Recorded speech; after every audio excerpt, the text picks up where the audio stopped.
Hello everyone, welcome back to Techno Teachers. आज के इस वीडियो में हम देखेंगे कि किस तरह से सरल स्टूडेंट पोर्टल में संच मान्यता फॉरवर्ड करना है। आप अपने स्कूल को लॉगिन कर लेंगे। लॉगिन हो जाने के बाद आपको यहाँ पर संच मान्यता इस टैब पर आना है, जिसमें पहला ही ऑप्शन है फॉरवर्ड संच मान्यता।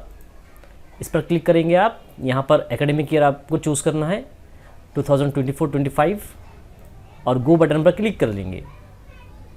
यहाँ आपको आपके स्टूडेंट की डिटेल नज़र आ जाएंगी कि 30 सितंबर 2024 को आपके स्कूल में कितने स्टूडेंट्स थे। अब यहाँ पर आप नीचे स्क्रॉल डाउन कर लेंगे और यहाँ पर नीचे एक टैब नज़र आएंगे आपको फॉरवर्ड फॉर संच मान्यता। आपको इस बटन पर क्लिक करना है। यहाँ पर एक डिस्क्लेमर आएगा, इससे कंफर्म कर लेंगे। इस तरह से आपकी संच मान्यता क्लस्टर पर फॉरवर्ड हो जाएंगी। Thanks for watching.